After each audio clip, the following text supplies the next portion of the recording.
The more I think about it, the more that I believe maybe this is how we should elect a college football commissioner. Just a full national election, one day only, sprint to the finish line, and then you got like one guy over here. He's promised to abolish Big Noon kickoff, so he wins Pennsylvania. Then you got another guy over here who promises no staff limit size, no limit on roster size, and you probably win the entire SEC. And then I come along, and I promise to work together with big tech to make iPhone recognize Maction as a word, and I take the entire Rust Belt, probably win the election in the process. Would that not terrify the powers that be if we had a real-life popular election for college football commissioner? Whomst amongst us knows what the future holds. I do know we're jam-packed. We're high atop a very anticipatory downtown Nashville, Tennessee on this Tuesday, November 5th, the year of our Lord 2024. We're brought to you by Academy Sports and Outdoors. As always, why are we so anticipatory around here? Well, there's a lot going on tonight's show. It's Tuesday night. Of course that means it's prediction night. We got big games happening this weekend. We'll be at the biggest one, I would argue, in Baton Rouge when Alabama takes on LSU. But you know what else we have tonight? We got a JP poll dropping. And if that's not enough quasi-college football political flavor for you in the spirit of the day, I'm breaking out job approval ratings on tonight's show. It's time. Some of you have run for a long time, but you can hide no longer. All that plus a couple of best bets aboard the very dependable this time of week Ramen Noodle Express. So I'm going to pop the top on myself a cold Zevia, and I'm going to tell you they're watching us in Tempe, Arizona, Pascagoula, Mississippi, Countryside, Illinois, San Antonio, Texas. A toast to you all. We're going Black Cherry Zevia tonight, which we have not tried on the show yet. I hope it goes well, and I hope you're having a very nice day. The playoff gets revealed later tonight, and so I'm going to do just a whole separate video on that tonight. So be watching on the YouTube channel for that. But in the meantime, let's dive into prediction night. Alabama at LSU, Saturday night, 7:30 Eastern, 6:30 local time kickoff on ABC. They're telling me it's an elimination game. I'm hearing in my ear. I'm seeing all over the screen when I'm in the gym, and they've got ESPN and the like on the TV monitors. They're telling me it's an elimination game, and it may be. It may not be. It probably is. However, I want to try and sell you on another aspect of this. It may be crazy, but I just want you to follow me here. And if you're new to college football, this may not make sense to you. But what if I told you that this is Alabama versus LSU in Death Valley on a Saturday night, and you don't really need playoff implications on this game for it to mean the entire world to you? That is my humble suggestion. But if you need the playoff implications, if you need the elimination game sticker on the side of it to make it matter to you, then that is your right. I am just saying this game has had mega importance long before we ever had a college football playoff. So with that being said, who has the edge here? I think everything works off run game success rate. It's been a mixed bag for both of these teams this year if you've watched any of them. And now both of them are off a bye. So that automatically means everybody fixed everything and we self-scouted and we should be good to go. Now, Bama, last time we saw them, played Missouri. They had 271 on the ground. Last time I saw LSU, they couldn't run themselves out of a wet paper bag against A&M. And to make it worse, they gave up 245. There is no reason, when I look at LSU, for them to be sixth in passing and in the one teens in running the ball this year. Some of you just have bad offensive lines. Some of you have no talent at tailback. I don't think I just described LSU.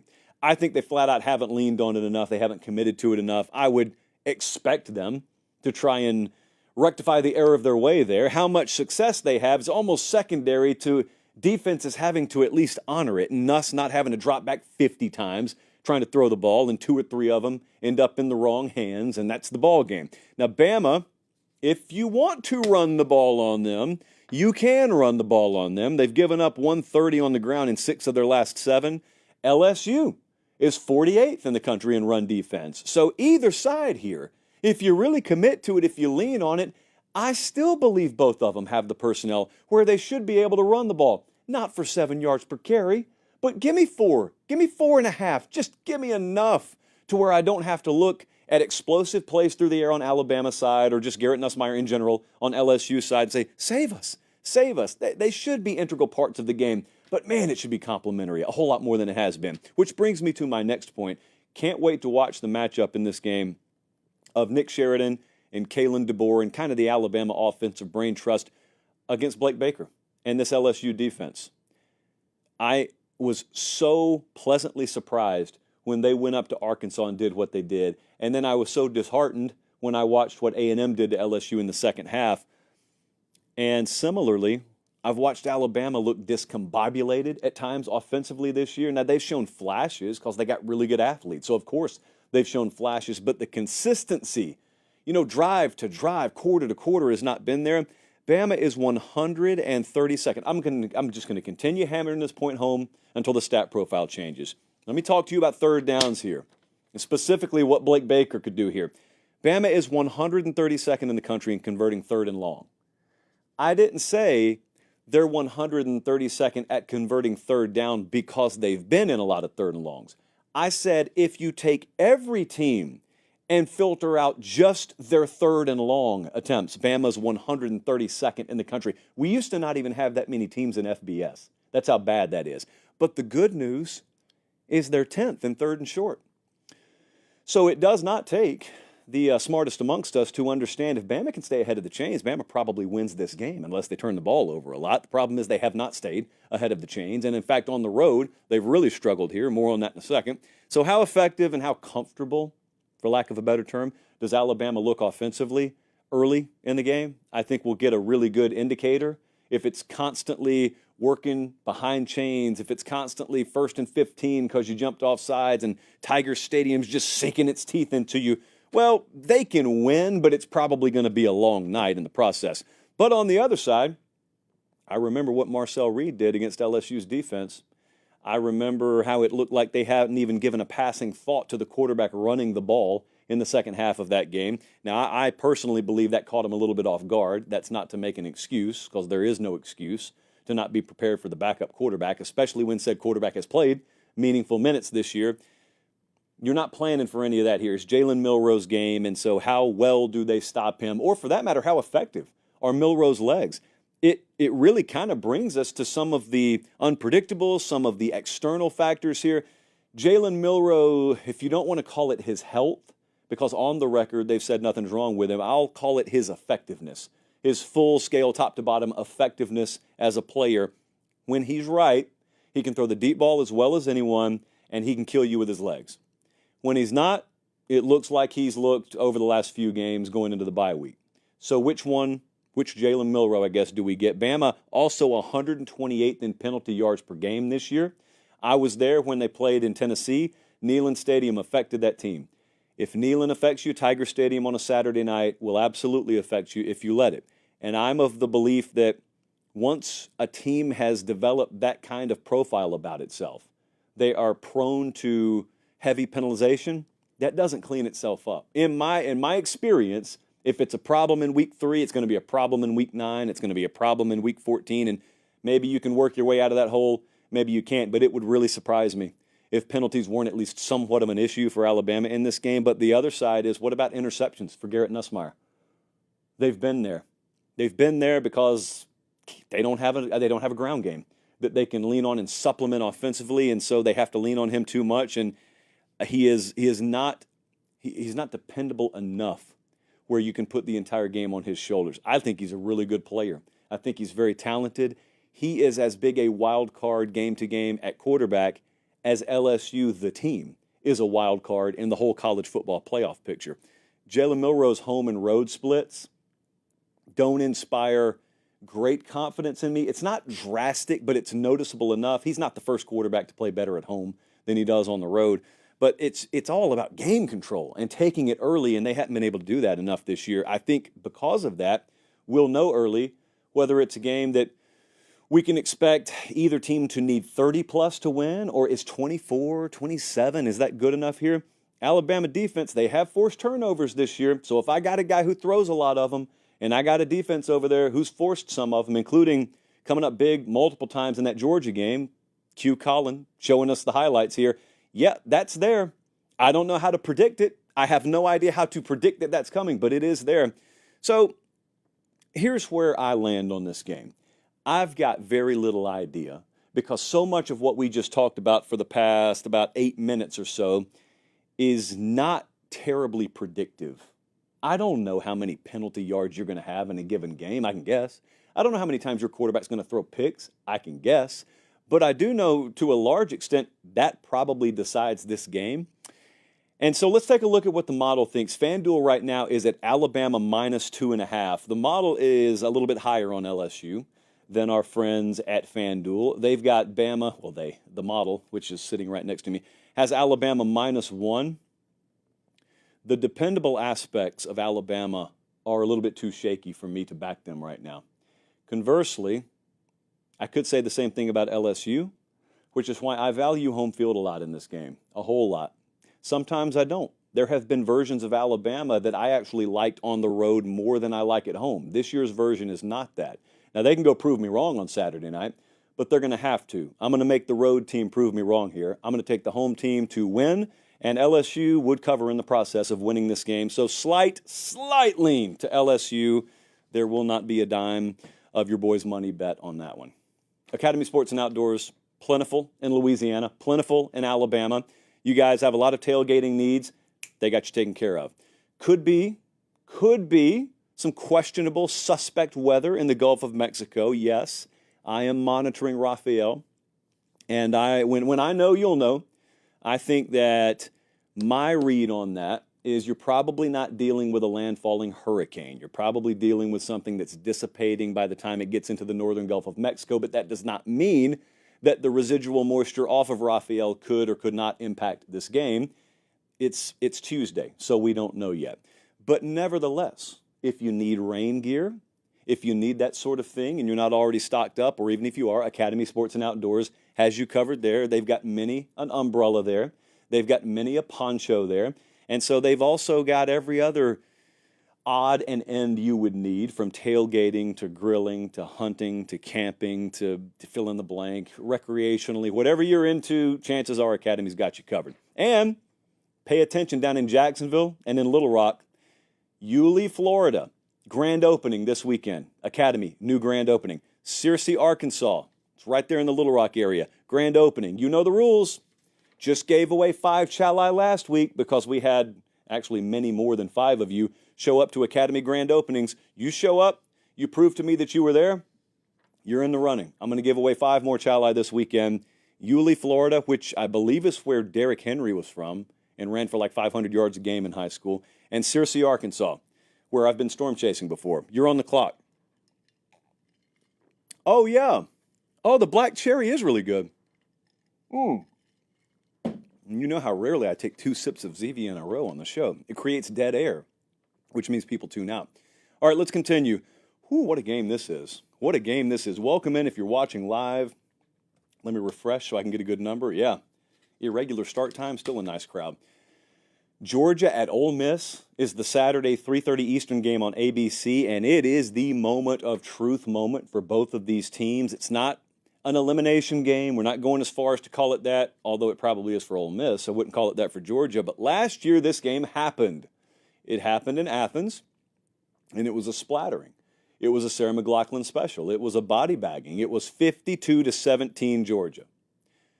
So how much could have changed over the past year? It's one of the dumbest questions we ask in college football. Routinely, we see blowout results from one year flip entirely the next year. I remember OU Texas 3 years ago, Texas in a blowout, and then last year OU beats them outright, and everybody leading up to the game had been like, well, can you really make up that much ground in 1 year? Yes, we score in 3s and 7s, and 25 to 30% of your roster gets overturned every year. Yes, it can happen.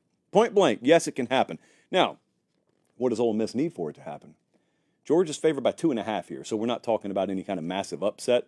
But Georgia has scored 30-plus in 5 straight. Like, as much as people talk about them struggling offensively, and they've had their issues, they're still hanging 30 or more every game. I'm going to assume they're in that neighborhood here. So my working theory is Ole Miss needs to be into the 30s to win this game, and if I'm wrong, I'm wrong, but that's what I assume. Georgia also has scored 30 in 7 of their last 8. So that's the neighborhood they're in, even with the struggles. Carson Beck, by 10 miles, is the most important player in this game. I had Jesse look this up. Carson Beck's first 17 games, paper popper of a stat here, 31 touchdowns, 6 interceptions. That was his first 17 games. His last 5, 10 touchdowns, 11 interceptions. He's nearly thrown twice as many picks in his last 5 games as he did his first 17 games. So if you're listening but you haven't watched a lot of Georgia, you must think shame on that offensive line. Georgia's offensive line is top 10 in the country in pressure rate allowed. It's not that. He just doesn't see the field well. And it sounds like we're talking about a true freshman. It's not. I just told you, he's done it before. We've seen him do it before. He's just not doing it right now, which is the most mind-boggling part of it all, because that's the one where even your coaching staff's sitting there scratching their head on Sunday. I know it's there. I keep sitting here waiting. I'm terrified to pick against Georgia because I keep waiting on that one Carson Beck game that I've seen before where he just goes off and he's the player of the game and they beat someone into a coma and you're like, I can't believe I picked against them. But it's not happening. So who knows? Maybe it happens this weekend. Ole Miss defense, number 2 versus the run, and they're in the 90s versus the pass. So the profile of Georgia lately is they have not run the ball well, and they've tried to throw the ball, but Carson Beck hasn't been all that great at it, although he has shown the ability to in the past. And if that's your standard operating procedure here, it's there. It's there to be had against Ole Miss. You just got to make it happen. Georgia ran. Jesse, is this right? Georgia ran for over 300 in this game last year. So that's not them this year. Georgia ran for like a quarter of a mile, maybe even half a mile in this game last year. I promise you one thing. So you're looking at the stat profile if you're watching on YouTube right now. Rushing yards per game, Georgia is 97th in the country. They're just not running the ball well. But I will promise you this. This will always be the case with a Kirby Smart team. I don't really care what they have been. They go into big games like this, they will commit to running the ball. Now, they may not be great at it, and they may have to adjust in game, but there is no contest that Kirby Smart's going to take a team into where he says, we're not really worried about running it so much today. Forget that. We're just going to have to throw the ball to win the game. They will try and run the ball. And if they can't, they can't. But it has to be there. You got to ask your guys. You got to look at Trevor Etienne if he's ready to go. You got to look at Nate Frazier. You celebrate the way you want to if you get in the end zone, as long as you get us there. I'll yell at you, I'll scream at you, but if you can run it for 4.5, 5 yards per carry, then we can ride you to a victory Saturday. It's got to be there. This is Georgia. I don't care what the stat profile says. I don't care that you're 97th in the country. You've got to look at your guys and say, you've got a G on your helmet. Like, you're wearing the red and black or you're wearing the white and silver, I guess, on the road. We don't accept being in the 90s and rush yards per game. And in this kind of game, the fate of your season could rest on you finding extra yards and fighting through tackles. It's just, you've got to throw the stat profile in the garbage, is what I'm saying. You've got to be committed enough to it where Ole Miss can't stop you with 4 and then just shut you down or wait for your quarterback to throw the ball to him, because that will happen if you allow that to happen. Ole Miss can win this game on 3rd down, too. We were looking at this earlier. Georgia's 90th in converting 3rd downs, and Ole Miss's defense is top 10 in the country. A lot of this stat profile, guys, I got to be honest with you, it leans Ole Miss. It leans fairly substantially Ole Miss. But Georgia's defense is what I learned I was able to still count on in the Texas game, and it's what I should still be able to count on in this game. They're top 30 in rush and pass. Like, they're there. They're one of very few teams that are top 30 in both categories. They do not allow explosive plays. This is actually the stat of the game. I'll give you an advanced sort of paper popper stat of the game.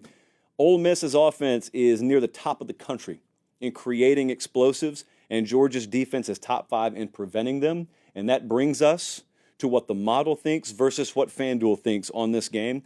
Because right now, as we talk, and it's late in the afternoon on Tuesday, Georgia's favored by 2.5.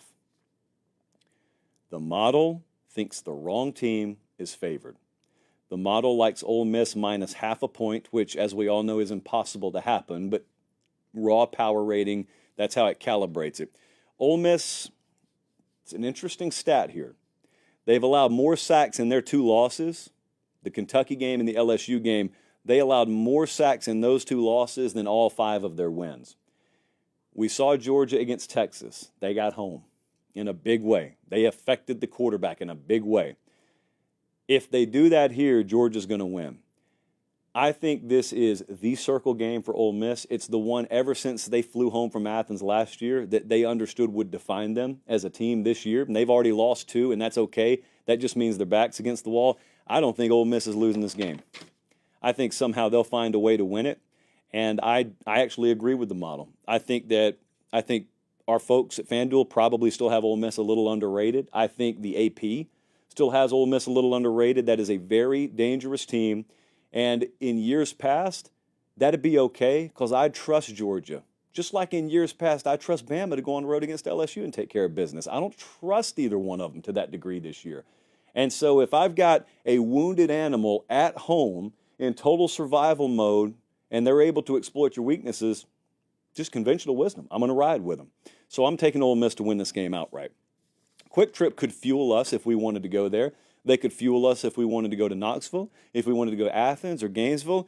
We have done all of those things, and Quick Trip has fueled us every step of the way. Now, the Whole New Saturday Tour will be in Baton Rouge this Saturday night, and we appreciate Quick Trip for making that happen. We've been able to hand out, I don't know how many thousands of dollars in free gas this year, and I probably need to hand some more out. I hadn't done that in a couple of days. I'll be on the lookout. The best way for you guys to get free gas is just go to Quick Trip and take a picture of yourself there and tag me on social. And I just randomly, I have the power vested in me via Quick Trip to randomly hand out free tanks of gas. One of the first tanks of gas we handed out, by the way, was a guy in a diesel truck, and it was well over 100 something, like $150 to fill his tank. And they came through anyway. It's amazing. They came through anyway. So no asterisks, like no caveat on that deal. Someone who engineers a freight train is probably going to tag us. I don't know how you're going to get in the parking lot, but if you get there, they'll probably fuel that thing up too. It is a big night here. It's a very big night because we're doing something we haven't done in a while. I hold in my hand brand new job approval numbers for head coaches. It's the political season, and that extends to college football. And you know who we got right here? We got Lincoln Riley. Now, the job approval rating is different than a hot seat rating, okay? Just because someone says they disapprove of your job doesn't mean they're saying, I want you fired. With that in mind, the Lincoln Riley job approval numbers are troubling. Sitting around 55% approval rating right now. Now, the hot seat rating is wildly detached. All of this is unscientific, by the way. The hot seat rating, they're not calling for his job. We're not even talking about, we're not broaching that subject tonight. But the approval rating is shaky at best. And on one hand, there's this weird, like, downward trajectory, which has a lot of people flummoxed. You know how rarely I use that word. He took over a 4-8 team, and they go 11-3 year one, which turned out to not be the best of omens because then he went 8-5, and then he fired everyone on the defensive staff, and now they're 4-5. So that doesn't look good. You know, if someone's watching that from the International Space Station and they can't see into the weeds, all they see is,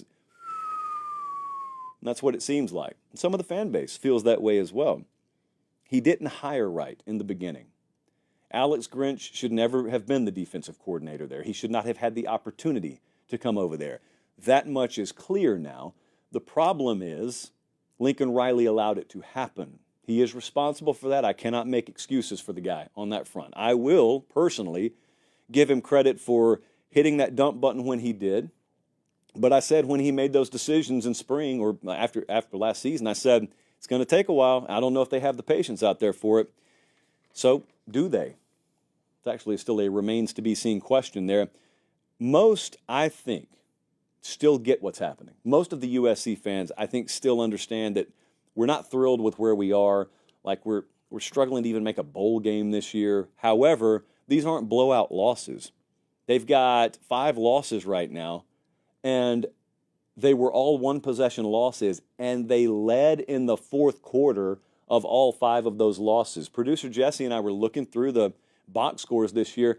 They're like 6 plays, just 6 individual plays this year, where if you change the outcome on those 6 plays, we're looking at undefeated USC. So, yes, that's how this game works, and you get judged on results, but this isn't FSU. Like, FSU is getting torched, and they're not winning.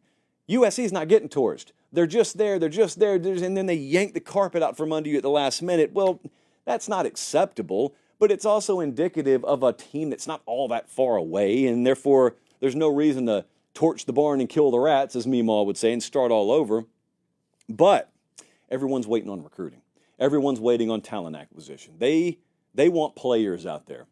They hadn't had enough of them, especially at certain position groups. They are, in 2023, coming off a top 10 recruiting class and a top 5 portal class. And they're top 20 in both, in 2024, which is okay. It needs to be better at USC, but that's okay. They're sitting at 9th right now for the 2025 class. Now, I've noticed, and I think USC fans have as well, noticed that Lincoln Riley is trying to reach into the South. He's trying to go where the bigger bodies are. California does not produce enough high-quality O-line and D-linemen to compete for championships. Used to, I have not observed them doing that out there, which is not his problem. That's just something he has to deal with, and that means if you got to go elsewhere, you got to go elsewhere, but you got to be able to go get the players. I would much prefer, as they would much prefer, to recruit them out of high school and develop them, and all that's well and good. And defense has looked good this year. It's very obvious he made the right moves. They're starting a new quarterback this week. They've benched Miller Moss. I don't put it all on that kid's shoulders because he's been put in a pretty untenable situation because they hadn't run the ball very well. But all that's in the micro. The macro is there's still a lot of reasons to be optimistic, I think, in the long term, maybe even in the midterm. But in the short term, this sucks. And Lincoln Riley's job approval numbers probably in the mid-50s because of that. Big Ten standings. Not great. Not great. Oh, well. Job approval could be better there, but don't worry, we're not talking hot seat at least. I've got a letter in my hand. Take another sip of this black cherry is good, man. I'm not ready to put black cherry above cream soda. I'm a big cream soda guy, but Zevia kind of low-key killed it with this black cherry. I don't even like black cherry stuff either. So I get tons of DMs from you guys every day. Normally they're confidential, so I don't read them on air. I did want to share one with you. Guy by the name of, we'll call him Mitch, because that's his first name. Mitch hit me up a long time ago. I got to be honest with you, I did not see it. So, Colin, hold on the picture for just a second. I'll tell you when to throw it up. Mitch sends me this DM a long time ago. He said, longtime viewer, about a year ago I tweeted you how my wife formerly had no interest in college football, but since dating and marrying me, she's grown to love the sport and your show almost more than I do. After Texas beat Bama last year, her first response upon the clock hitting zeros was, I can't wait to hear what JP has to say tomorrow. Well, and Colin, here's the cue. Now let's throw the picture up. Allow me to introduce you to another new fan of yours. It's our daughter. She isn't allowed any screen time because we ain't raising no iPad kid. However, we allow her to watch your show. I think she loves you. This is beautiful. We love to see this sort of thing, and we will be shipping her a chalice. I don't know if we need to ship it to her, per se, but we will be shipping it to her parents. Anyway, so then Mitch sends me another update, and this is one I got today. Hey, I just learned we have another baby on the way. I just want to let you know I've turned one viewer, me, into 4 viewers by converting my wife and literally creating 2 more humans. Sincerely, your 1 turned to 3 loyal viewers from Marble Falls, Texas. So hats off to Mitch. This is just an example of what happens when I go in my unopened DMs. Good things can happen. It's not a bunch of Clemson fans coming at me with torches and pitchforks exclusively. There is some good, wholesome content there. And look, that could be your child. That could be your child. Any one of you are free to make this your child, not Mitch's child. You're not getting Mitch's child. Take your children and introduce them to the show. They got to learn to love something. Why not teach them to learn college football? So thank you, Mitch. This is a glowing example of, frankly, the kind of parenting this country could use a lot more of. And also, don't yell at umpires at Little League games.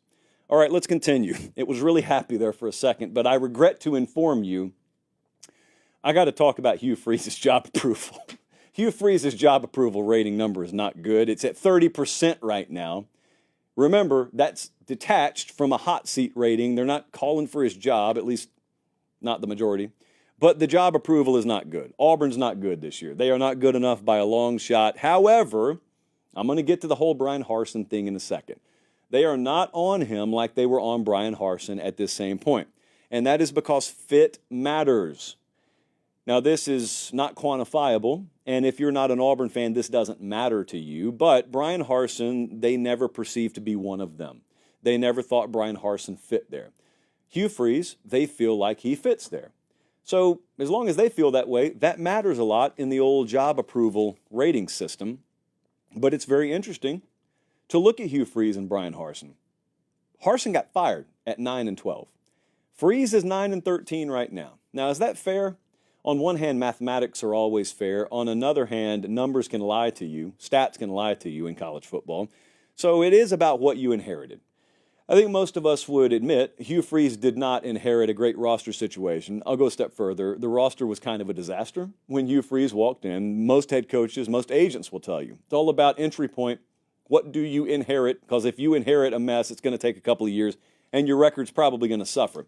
But what you don't plan on is the team you inherit not exhibiting any of the characteristics in the meantime that you want them to. Like, for example, and I'm going to go really broad strokes here. I'm going to use some very simple stat categories for the sake of argument. Auburn is nearly a top 20 defense this year. They're 21st right now. That's better than Ole Miss and BYU and Alabama. They are 46th in total offense right now. That's better than Notre Dame, Colorado, Texas A&M. These are all playoff contenders. Auburn's 3-6. They're 3-6 because they've been a disaster in the high leverage categories like turnovers. That's been its own documentary this year. Red zone, sacks allowed. As a result, their points per game is 88th. It is really hard to be in the top 45 in both of those categories, essentially, and be 88th in points per game. But that's the situation. And people aren't happy about it because it feels like they're getting further away, when in reality, year two, you know the old adage, year two, the year one to year two jump, that's supposed to be when it happens. Well, they didn't take a quarterback out of the portal, so it was never going to happen. I expected them to be down this year. Not quite this down, but I expected them to be down this year. And I go micro-macro here. In the macro, this is kind of played out the way it should, given the fact that they chose not to go and spend big money on a quarterback. They chose to reallocate those funds for this upcoming year to coincide with a couple of top 10 classes stacked on top of each other. So that strategy is still there. The concern, kind of like the one you have at FSU right now, the concern is, can a season be so bad it poisons the well of the future? And that's a valid concern, and I think a lot of their fans have that. But year three is the show-me year. Everyone has accepted that down there. And there are very, very tangible reasons. There are some blinking green lights why the future looks a lot more promising. They have got a number 10 class wrapped up for 2024. They've currently got the 5th ranked class for 2025. And I think we all understand Auburn is one of the big shark fins in the quarterback portal market this upcoming cycle. So they'll look radically different next year. I don't think there's any doubt about that. I would expect quantum improvement, and I think most of the fan base feels that. So on one hand, they don't approve of the job he's doing right now. They probably approve a lot more of the mid to long-term prospectus. You know, they love the forecasts, and they still feel like he's a good fit. I think most of them do. A majority to a supermajority still do. And so there's not a lot of hot seat talk, but there is talk that we better be right about year three being the springboard year. They're watching us in Dayton, Ohio, Cookham in the UK, Miami, Florida, also tuned in. Appreciate you guys. You know it is Tuesday. And that also means JP poll has dropped. We got a fresh JP poll. The paper is still warm. Week 11 here. These are not playoff rankings. And Cannell just got subtle. He wouldn't tag me directly. I am talking to Daniel Jeremetrius Cannell when I say this stuff right here is not meant in any shape, form, or fashion to indicate how I think the playoff rankings should be. This is not how I would rank teams if I were an AP voter. So nothing point blank about this has to do with how I think you should be ranked when the playoff rankings are revealed. This is how I would stack your teams in terms of neutral field favorability. That's how a 3-loss team could be ahead of an undefeated team. Why, Josh? Well, because that 3-loss team would be favored according to the model and probably FanDuel. With that in mind, and knowing I'll have to state that at least 50 more times tonight, let's take a look at it, Colin. Number 1 through 5. Oregon is the number 1 team in the country. Ohio State is number 2. And Georgia has very slightly fallen to number 3. Not a big drop. It was like a half a point drop. Texas is number 4. And I have just decided to let the model do what the model wants to do. I have put Notre Dame where the model has it, or them. Notre Dame is 5th. Now, I don't think Notre Dame is the 5th best team in the country, but the model does. And the model also wants you to know there is only a 6-point gap between Oregon and Notre Dame. I think you all understand, if we put Oregon versus Notre Dame on a neutral field tomorrow and hung Oregon -6, it would cross 7 immediately. I think most people believe that. Now, how it played out, that's anyone's guess. But the market would not allow Oregon -6 to remain for more than 2 nanoseconds. But the model thinks that's accurate. So you know what? It wanted to put Clemson 5th last week. How'd that turn out? You hear me? How'd that turn out? So maybe the model needs to learn a lesson here. Ole Miss is number 6. Big detachment from the AP poll. Even big detachment from FanDuel. When I back channel with FanDuel, this is one of the teams that we disagree on the most. So these are not FanDuel numbers. This is the model's numbers. Most of the time FanDuel could back us up, but FanDuel would not favor Ole Miss over Alabama on a neutral field right now, but the model would by like a quarter of a point, but the model would. Miami's there at 7th between Ole Miss and Alabama. Slightly lower on Miami than the AP is. Not a ton. It's a negligible difference. Bama's at 8th. They're shaky at 8. All these teams 5 through 10 are shaky. There are flaws with all of them, obviously. Bama is 7 points off of their season high power rating. 7 points, not 7 spots. Penn State, they didn't fall much. They fell to 9 because we didn't have them as high as the AP to begin with, so we got kind of what we expected to get out of that game. But here's the biggest story of this entire thing. Indiana is 10th. Now, if you've watched this long enough, if you've followed the JP poll logic and methodology long enough, you know there's some hot upstart team every year that's got a pretty weak strength of schedule, and they go on a run, and they win a bunch of games, and they're undefeated this late in the year, and the AP has them in the top 10, but we're not doing what the AP does, so we've got them down in like the low 20s to 30s. The JP poll and the model that corresponds with it actually thinks Indiana is every bit as legit as their record indicates. Not only have they been beating teams, they've been bludgeoning teams. And at this point, it really doesn't matter what they should or shouldn't be doing. Everything about them is valid. There's not fraud alert detected with Indiana. So JP poll's got them 10th. Never in my wildest dreams would I have guessed that. Tennessee's 11. Kind of like Bama, though, Tennessee's also 7 points from their season high. So there's been a lot of adjustment as some of these teams have struggled offensively. LSU's at 12. Louisville is up 14 spots or 15 spots to number 13. They jumped 4 3/4 points after last week. Huge, huge adjustment on Louisville. I'm ashamed that we ever had them as low as we did, but we have corrected ourselves. The fraud alert did go off on Clemson. Clemson's down 9 spots. They're number 14 in the country. Now, remember what we're doing here. We are doing neutral field favorability. So if you argue Clemson should drop any further, you're arguing that they would be a point spread underdog against SMU, for example. Clemson would not be a point spread underdog neutral field against SMU. They just wouldn't. So it doesn't matter what their resume says or what you think they deserve. This is where they are. SMU, as I said, is 15th, up 5 spots. Really, really good job by Rhett Lashley this year.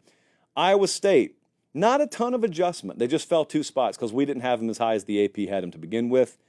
A&M's down to 17. South Carolina has surged. They are now number 18 in the country. It's a good team. 3-point loss to LSU, 2-point loss to Alabama, and they lost to Ole Miss. Though they have lost to the number 6 team, the number 8 team, and the number 12 team. That's their losses, and 2 of those were by combined 5 points. Let's see, Iowa is at number 20. So Brigham Young's at 19, Iowa is at 20, and then we get to 21 through 25. Colorado jumped 3 spots even though they didn't play. That's because a bunch of teams above them fell. Boise's still at 22, holding pretty steady. Southern Cal is 23rd. I want to talk to you about them. I know a lot of people will talk about why Southern Cal's still there even though they've lost 5 games or whatever. They've lost 5 games close, and this is not an AP ballot. If it was an AP ballot, I wouldn't have them ranked. If it was a college football playoff committee meeting, I would not lobby to have USC in the top 25. This is about who they'd be favored against. USC would be favored on a neutral field if they play Kansas State tomorrow. USC would be favored if they played Pitt tomorrow. Pitt's not even in my top 25. Like, you want to understand how irrelevant record is, put USC and Pitt on a neutral field. Ask FanDuel who'd be favored. You honestly think Pitt would be laying points? Even though they're just a 1-loss team, though, Josh, come on now. 1 loss versus 5 losses, don't care. If you're interested in that, I want to introduce you to the College Football Playoff Committee rankings. I want to introduce you to the AP. That's for you. This is not necessarily for you. Kansas State plummeted to 24. Florida's down to 25. That is with Lagway. If he's not playing, it's a different profile. They're not a top 25 team. But if he is, I think you guys saw last week, they pushed Georgia hard. They pushed them very hard. We weren't shocked by that. We picked them to cover because we thought they were a top 20 caliber team still. And if that came as a surprise to you, I think it's because people worship record too much. And that's not how this sport works all the time. All right, let's continue. A fourth sip of Zevia Black Cherry here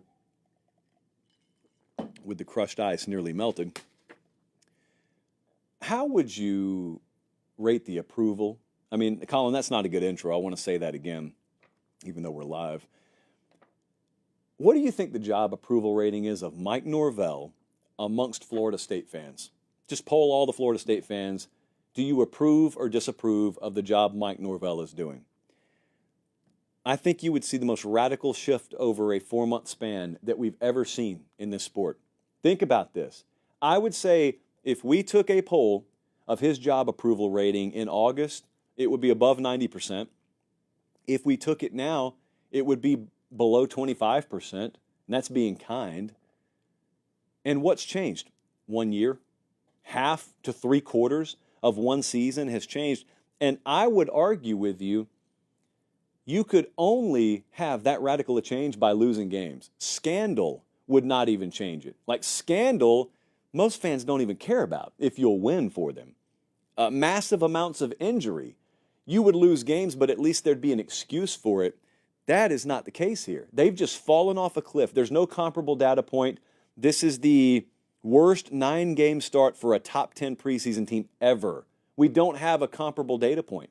We can't look back and say, oh, well, remember that Louisville team in 1963? No, I don't. It didn't happen. And we all remember how good that 63 Louisville team was. So everybody down there disapproves of it. There is no hot seat talk. Well, there is. It's not real because they just renewed his contract, and I'm not sure that's the responsible way to look at it anyway. But the job approval is in the tank, as it should be. They're 1-8, guys. They're 1-8, and a lot of these have not been close. That's the difference between a team like this and maybe a team like USC. Lincoln Riley hasn't lost as many games, but they're competitive. Florida State hadn't been competitive. They got to go to Notre Dame this Saturday. There's just some really, really TVMA things that Notre Dame is getting ready to do to Florida State this Saturday. You can't run Florida State like it's a roulette table or a roulette program. You know, the more you look at last year, the more it's obvious they just landed on red 32. Translation, they just hit on a bunch of portal guys, and it worked out for them, and they doubled down. They said, let it ride, black 16. Oh, 1-8. There's no excuse for Florida State to be run like that. Florida State ought to be able to lean on good old-fashioned high school football recruiting and good old-fashioned in-house development and culture. That's what they should be able to lean on. They can't right now. Will that be the case in the future? I think that this is a lost season, but I also think the fan base understands Memphis happened. Norvell at Memphis, that happened. Norvell here last year, that happened. The guy didn't forget how to coach football. He didn't forget all the stuff that worked for him before. It's just this attempt this year is dead on arrival, and maybe there'll be a coach that experiences this every year in the new era of college football. So let's not get ahead of ourselves and just throw everything out. But you got to sense drastic changes are coming. That's obvious. I think the fan base down there senses that as well, which means nearly a complete staff overhaul. I'm sure a lot of the roster will get flipped, but at the same time, you got to be careful trying to solve the problems the portal created by leaning heavily on the portal. But then if you're going to do it the right way, that requires more patience because you're not going to have an immediate bounce back year. So remains to be seen how the fan base handles that. But with a radical reset comes a couple of things, really like 3 things. Number one, you get the new hope and energy. I think he's going to clean out most of his coaching staff. And so when you get a bunch of new guys in, you've seen your staff get turned over before. If you're an A&M fan or an Oklahoma fan, you've seen a bunch of new guys come in. Doesn't matter how bad you were the year before. That's ancient history. We're living in the windshield, not the rearview mirror. And that's a new hope. That's a new energy. And that means you got a new recruiting identity, which they badly need because they are not a great recruiting program by any stretch right now. And it doesn't look like they're trending that way. They've got to get better recruiters in there. Their staff has to have a premium placed on recruiting. And that further energizes the fan base when you start landing guys. And then they've got to have the ability to be viewed again as a destination in the portal. Because while you don't want to lean on it, you do want to utilize it. They'll never go away from that. They shouldn't go away from that. I would argue every major program should utilize it. But right now, no one wants to go there. And you got to change that. And the way to change that is drastic change. And I think the fan base demands that, and they should. Job approval's in the tank right now from Mike Norvell. But that doesn't mean that the future can't still have you somewhat optimistic, but huge changes have to be made. All these odds I show you are presented courtesy of FanDuel. They are the exclusive odds provider of our show. Thank you so much to our friends at FanDuel. And they also fuel and power the Ramen Noodle Express. Also, remember, got big profit boost coming this weekend. I'll let you know more about that Thursday. But new customers, you guys use that QR code to sign up. You guys go to FanDuel.com/CFB promotion to sign up. You bet $5 on anything. You bet $5 on a huge moneyline favorite. If it hits, you get $150 in bonus bets. That's simple. So, for example, we're going into this weekend. I'm about to add 2 games on the Ramen Noodle Express. Right now, we are on Northern Illinois -1.5. That game happens tomorrow night, I think. We're on Mississippi State plus 23.5. That's a Saturday game. I'm adding another game, midweek game here. I'm adding App State plus 1.5 against Coastal Carolina. And we are going to lay 5.5. We're going to take Iowa. We have been successful with the Hawkeyes all year. We're taking Iowa -5.5. They're on the road at UCLA. Ramen Noodle Express, proudly fueled and powered by FanDuel. All right, one more job approval, because I think this one's the most interesting one, and then we'll get out of here and you guys can go about the rest of your day. Appreciate you guys in the live chat. The JP poll is not brought to you by drugs, Brandon. No, the AP is brought to you by drugs. I am bringing sanity and clarity to this process, and I show my work. Well, you have to take my word as evidence of my work, because I actually don't, let me straighten that out. I actually don't make the model public. But no drugs, just Sevia, no drugs. The job approval rating for Dabo Swinney amongst Clemson fans, very interesting. Very interesting. We send our operatives out into the field. I'm making all this up. We send our operatives out in the field, and they poll thousands upon thousands, again, I'm making this up, of Clemson fans. And they come back and they tell us Dabo's job approval rating, 65%. Does this sound right? Previously, it would have been above 80%. Most of his career has been above 90%. It feels like last week was a little bit of a change moment in the trajectory of Clemson football. I said that. I don't take a word I said back. It felt like it was a little bit of an icebreaker moment, and by that I mean it feels like there was a floor on how low his job approval rating could go, and it went below what we thought the floor was. So that's an icebreaker moment. Really, really granular polling terminology here. He gets credit for his legacy, as he should, because he's one of the greatest of all time. And there's certainly no hot seat talk. I don't even want to entertain that. There's a big difference in I don't approve of the job you're doing right now, and I want you fired. Those are two very different things. However, they're on the verge of missing the playoff for the 4th consecutive year, and the reason that's a problem is because they made it the previous half dozen years. They had 6 straight years in the 4-team era where they made it, and now they're on the verge of missing out for the 4th straight year, and if I'm a Clemson fan, I may have a little problem with your portal approach, but it would be okay if you were killing it in recruiting. Let's take a look at the records. All right, then I'll get to recruiting. 2019, that's the last time they played for a national title. They were 14-1, really good year. 2020, they were 10-2. 2021, 10-3. 2022, 11-3. Last year, 9-4. Now they're 6-2. Just a really good team.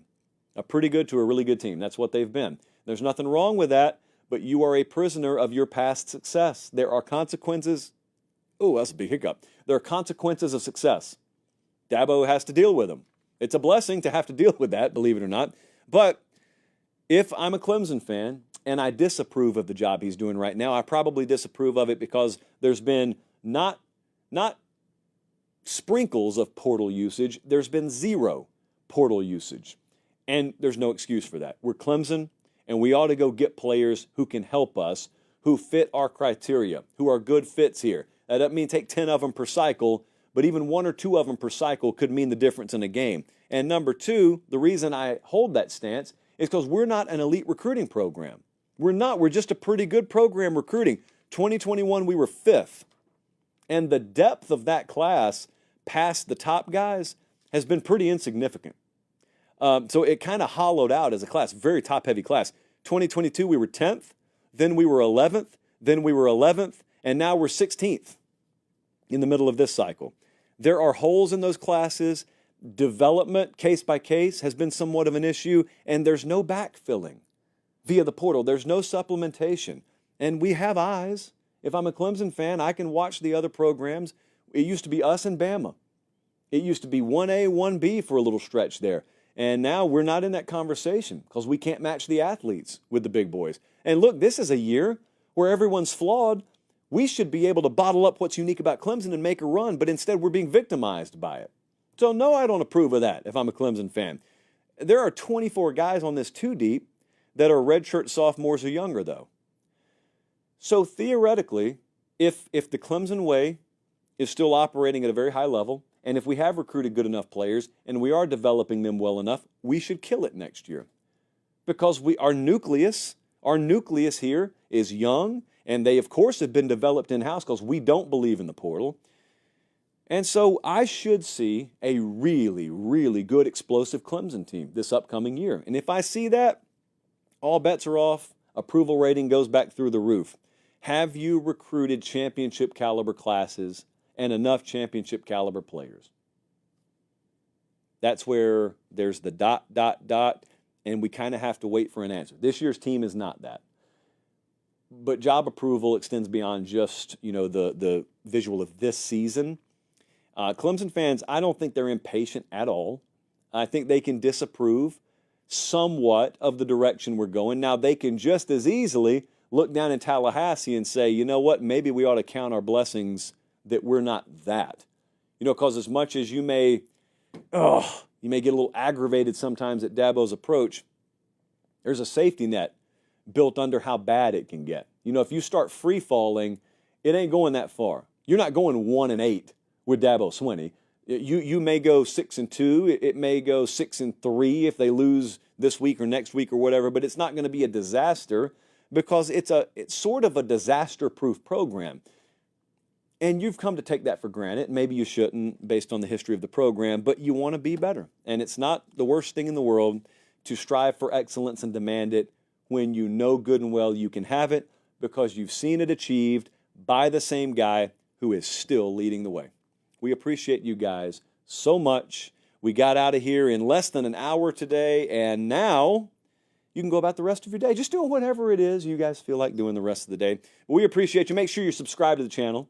That's all I ask. It's free, and it helps us a lot. So subscribe to the channel and the podcast if you haven't already. For Director Colin, for producer Jesse, I'm Josh Pate. Take care. Enjoy the rest of your evening, and God bless.